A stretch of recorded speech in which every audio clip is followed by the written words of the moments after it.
Dear students, మనం రెండు poles మీద ఎంత ఫోర్స్ పనిచేస్తుంది అనేది మనం చూసాం. ఇప్పుడు సి పోల్ మీద ఎంత ఫోర్స్ పనిచేస్తున్నాం? పీబీ. డి పోల్ మీద P into B plus dv by dx into 2L cos θ. ఈ అన్ఈక్వల్ ఫోర్సెస్ వల్ల ఒక నెట్ ఫోర్స్ యాక్ట్ చేస్తుంది.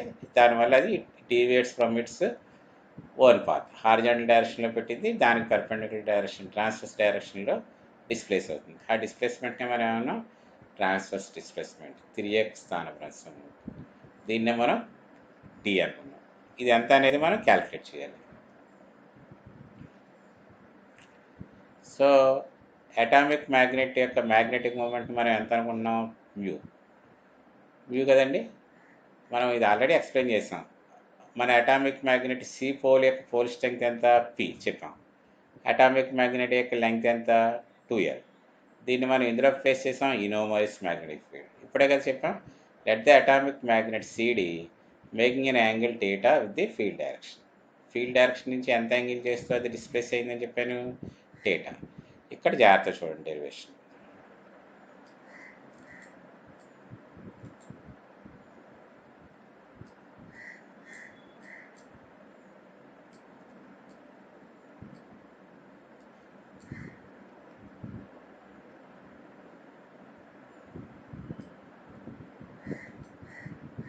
ఓకే, సి పోల్ మీద సి పోల్ దగ్గర మ్యాగ్నెటిక్ ఫీల్డ్ ఇంటెన్సిటీ బి. కాబట్టి సి పోల్ మీద ఎంత ఫోర్స్ పనిచేస్తుంది? పి ఇంటూ బి, అంటే pole strength into magnetic field intensity. D pole దగ్గర మ్యాగ్నెటిక్ ఫీల్డ్ ఇంటెన్సిటీ ఎంత చెప్పాం? ప్రీవియస్ సెషన్లో దీని గురించి డీటెయిల్గా డిస్కస్ చేసాం కదండి. B plus dv by dx into 2L cos θ. ఇది ఎలా వచ్చింది? డి పోల్ దగ్గర పోల్ స్ట్రెంగ్త్ ఎంత? పి. సి నుంచి డి ఎంత దూరంలో ఉంది? ఎంత హారిజాంటల్ డిస్టెన్స్లో ఉంది? 2L cos θ. చెప్పాం కదా ఎలా వచ్చిందో. యూనిట్ డిస్టెన్స్కి ఫీల్డ్ ఇంటెన్సిటీలో వచ్చే వేరియేషన్ ఎంత? డివి బై డిఎక్స్. అయస్కాంత క్షేత్ర ప్రేరణలో వచ్చే మార్పు డివి by dx.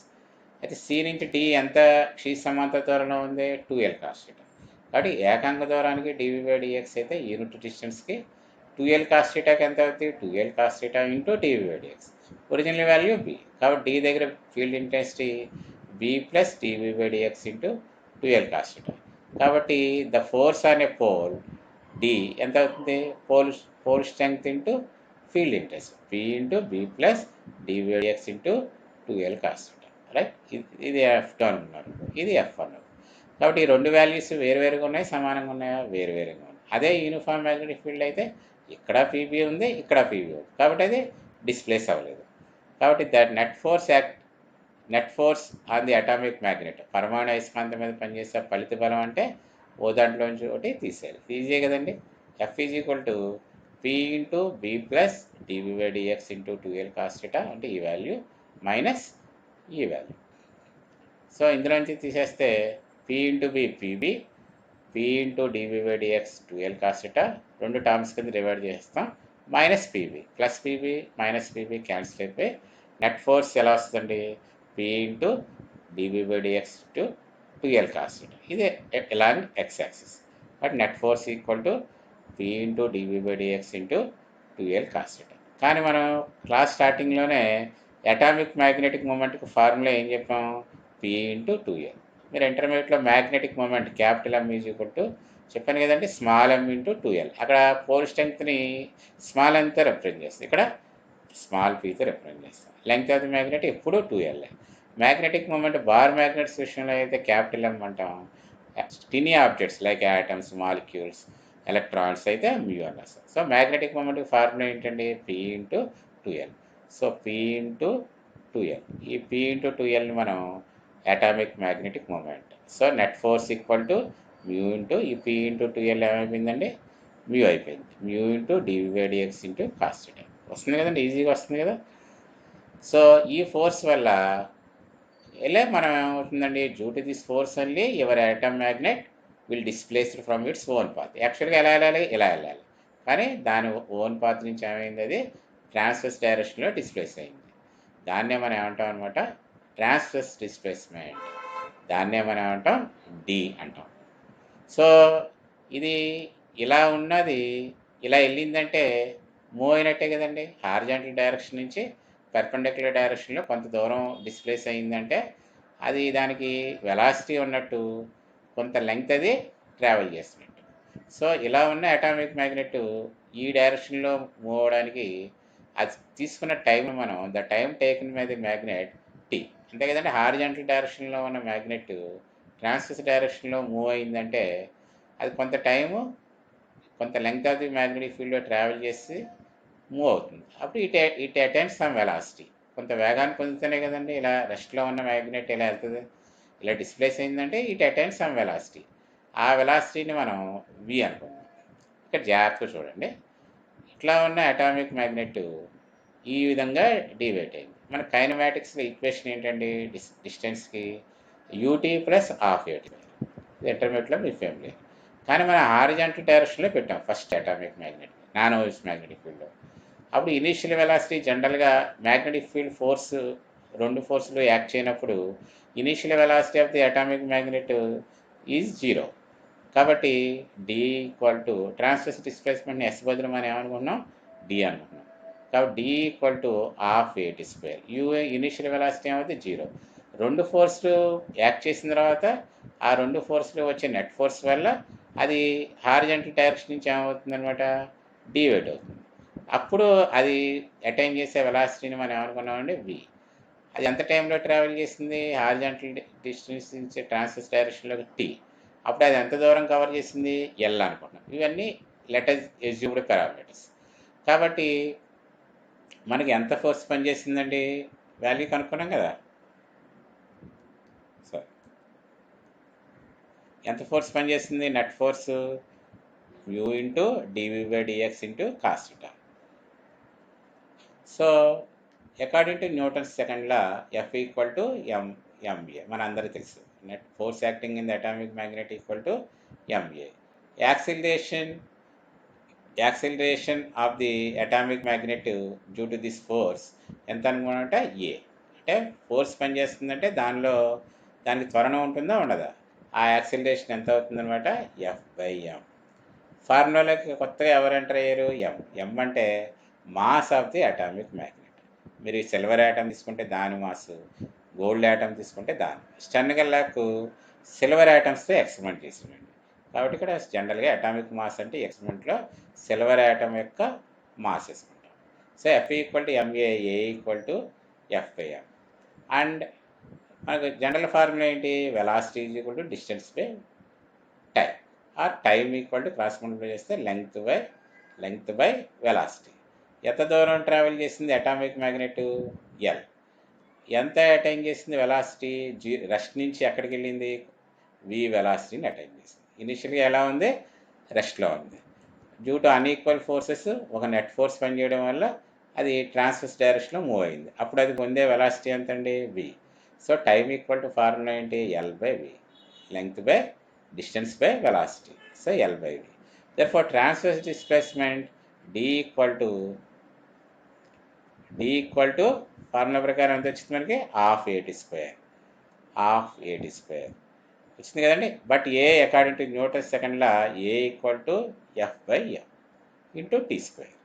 F I equal to net force acting the atomic magnet equal to mu into half into mu into dv by dx into cos theta.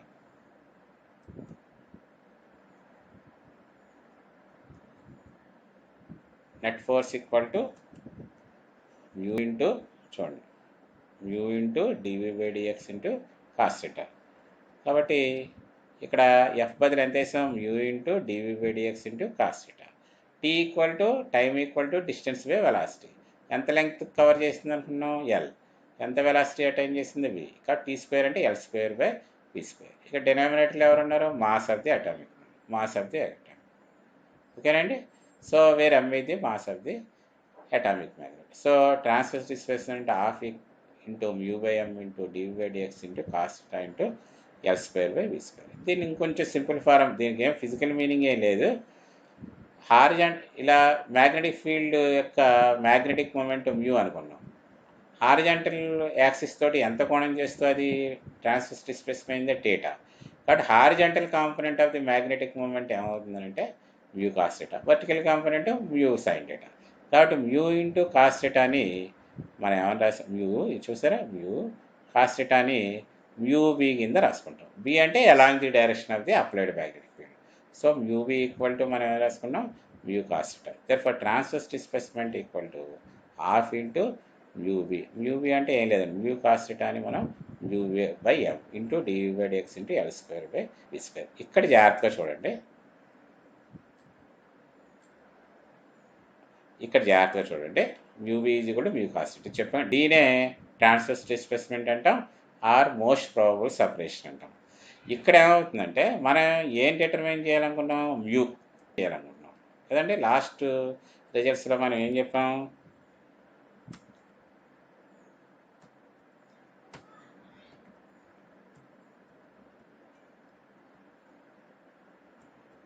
ఇక్కడ ఏం చెప్పాం, your Stern Gerlach experiment helps in determining the magnetic moment of atom. ఇది వాల్యూని ఇప్పుడు మనం find చేస్తాం. ఎలాగా, by explaining the behaviour of atom in non homogeneous magnetic field. ఇప్పుడు వస్తుంది చూడండి,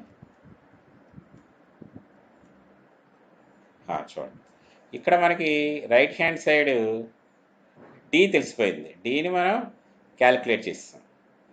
సో డి నోన్ వాల్యూ అనమాట, ఈ వాల్యూని డి అంటే ఇది,